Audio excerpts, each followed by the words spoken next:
those wire hangers doing in this closet when I told you no wire hangers ever? That was a disturbing scene from the 1981 biopic Mommy Dearest about Hollywood actress Joan Crawford, portrayed by Faye Dunaway. It centers around her abusive behavior towards her adopted children who grew up to write books saying they hated their mother. We have some guests here tonight to talk about their lives estranged from their parents in this special edition of Angela After Dark with Dr. Angela Jones. Our guests are social media influencer Bevan Biggers and Adam Bob. So, Bevan, you and I talked in length today before the interview, and it was just like shocking. And I told you it was hard for me as an individual to relate to that because I had such great parents from my perspective, but you didn't. Yeah, most people, they at least have one good parent or one decent parent. Both of mine, I mean, when I watched Mommy Dearest, it was very like, oh, that's my mom. So I'm in a lot of groups. One of them is Daughters of Narcissistic Mothers.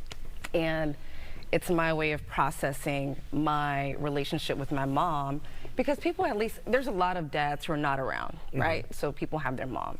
I didn't have mom or dad. They were both extremely abusive, verbally, emotionally, physically.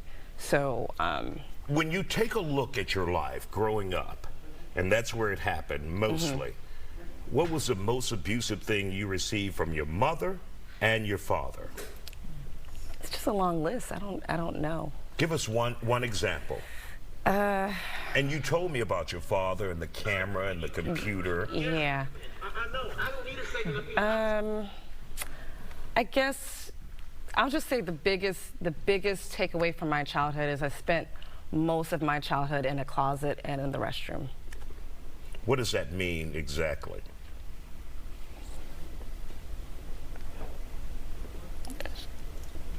Take your time. And we'll come back to you, Bevan. Let's talk about you. So how did you get in your situation with your parent? Mainly, and if we can get some tissue, guys. Absolutely. Now, mainly it was more on my father's side of just Dr. Jones, come over here with her. Different types of abuse. Let me. Would you like yeah, just stay where you are. But go ahead and tell your story.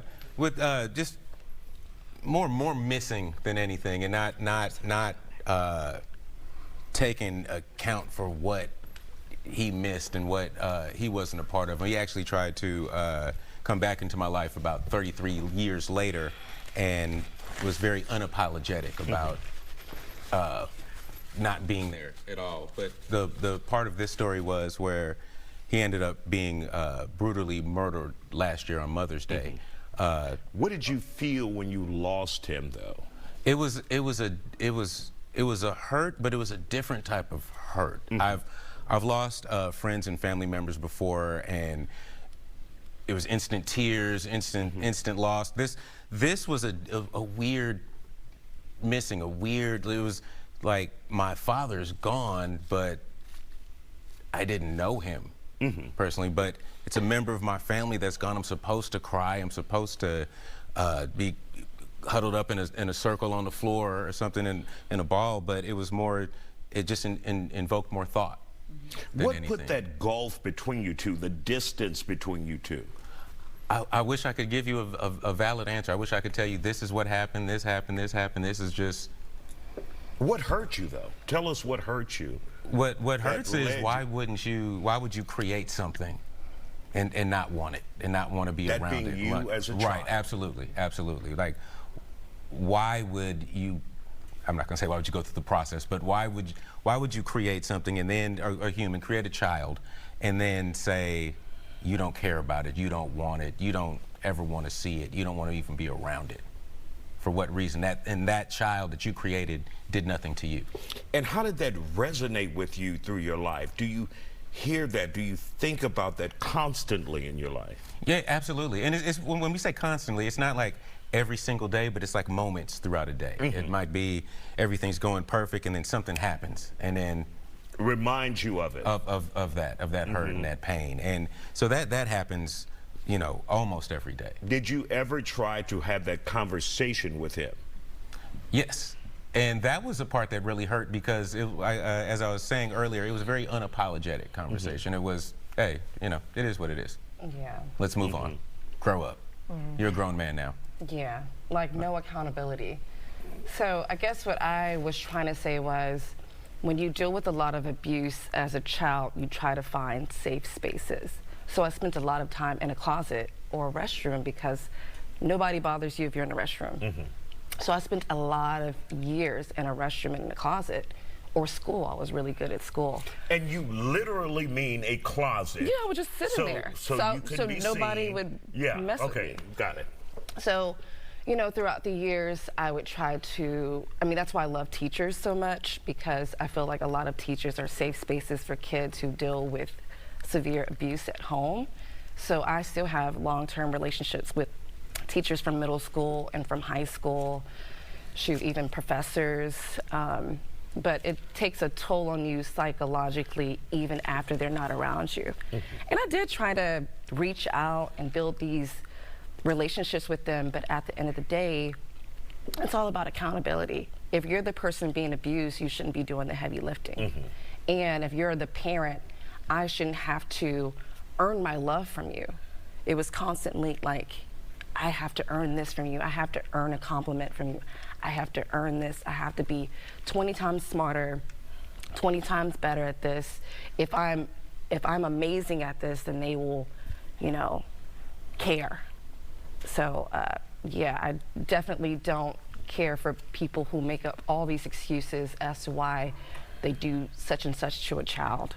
I can't even fathom it. And so as an adult, where did you find your area of peace?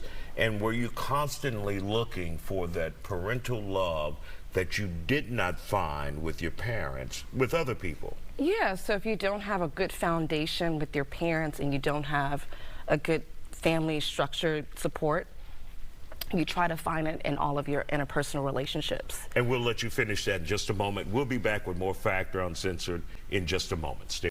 And welcome back to the Factor Uncensored, a very special edition of Angela After Dark with Dr. Angela Jones, and you will hear from her momentarily. We continue this special report that we're talking about tonight, and we ask the question, do you hate your parents? And so we had some people come on to talk about that, whether they have cut their parents off or moved on. It depends on what they say. Now, according to a study, 1/4 of adults are estranged from a parent. 26% of them reportedly cut ties with dad, while 6% have rocky relationships with their mother. Our guests here are Dr. Angela Jones, Bevan Biggers, and Adam Bob, and they're back for this discussion. So continue what you were saying earlier before the break, Bevan. What was I saying? Well, I will say I don't hate my parents. I have a strong disdain for them because, you know, now I'm 30. So there's been a lot of time, a lot of, you could have came and said something. Like, hey, I'm sorry. Anything. But I don't hate them. The door has always been open. But I've pretty much cut them off. I haven't seen my birth mom since 2017. Cut my dad off a while ago because it felt like there's always strings attached to the love. And I'm like, I can't really do that anymore. You know, I think that kids are really resilient.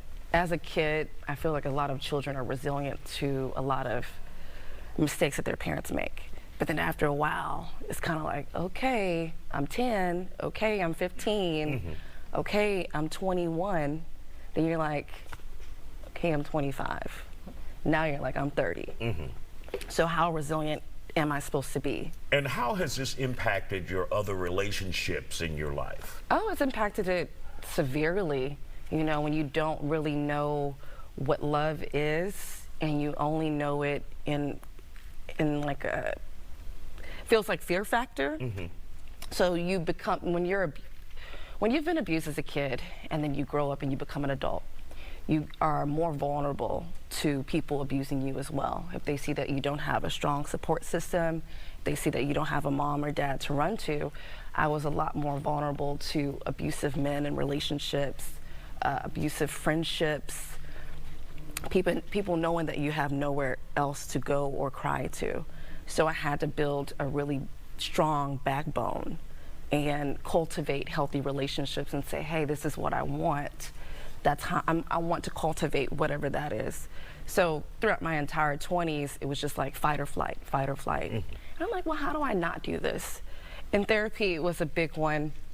Joining support groups were a big one. Being around like-minded people who've gone through the same thing as me, especially with moms. Most people have a relationship with their mom, but I have a narcissistic one. Adam, how did this affect you in other relationships, not being able to finally connect with your father before he died? After that, it actually kind of it closed me off a little bit. After, if we're talking after the fact, yeah, it kind of in the way he was murdered. So it really kind of, I closed myself off from people for a little while, even though I was explaining earlier it was a different type of hurt. It wasn't the same type of hurt I've had from a close friend passing away.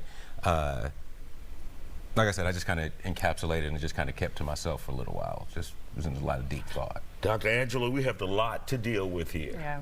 First of all, for those who are thinking, because I would always tell friends who had problems with their parents, you need to understand them. You need to have that conversation. You're supposed to love your parents.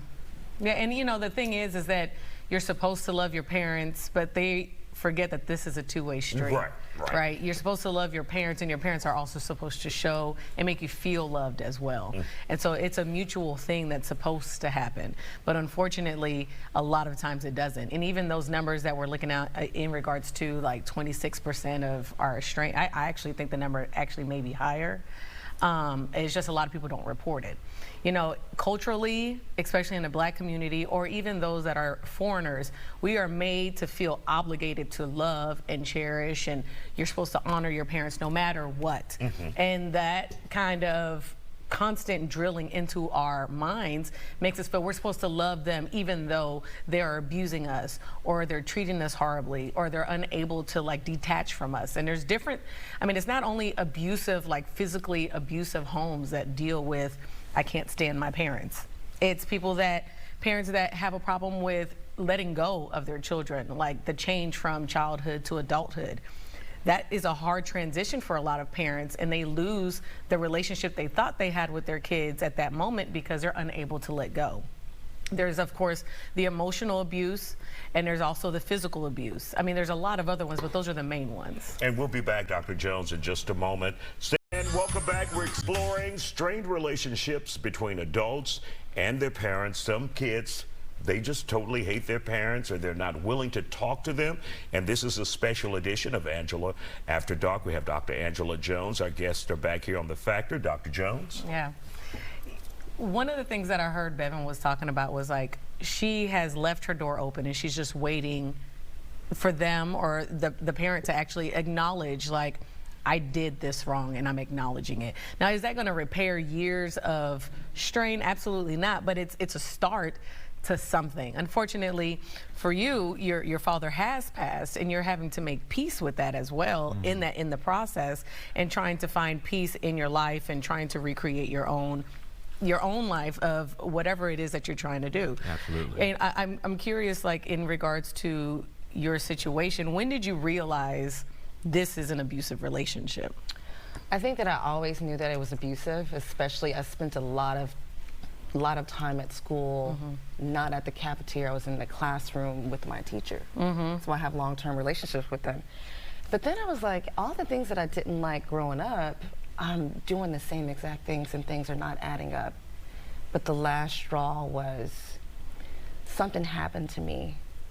So whenever anything bad happens to me, they're in my corner. Anything that good happens, it's like, oh God, she's doing well. Right. I'm like, that pattern is not adding up, you know? So when I realized that they were abusive, I started to actually demand more. Like, you know, I don't think that you should be talking to me in this language. I don't think that you should be doing certain things.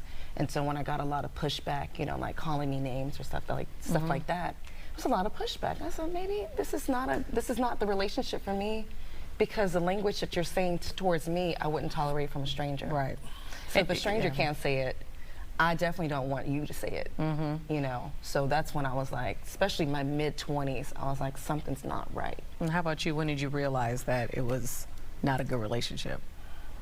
Honestly, maybe till I was really older. Till I it was in maybe late teens, 20s, honestly. And I like that, because what it shows is that some kids know early on, like, this is early on. Right. She knew early that this was a hard, and some kids don't understand. Like, I was in an abusive relationship until they're teenagers, sometimes even in their 20s, because of also the surrounding culture around it, because everyone around it is okay with it, so it must be okay.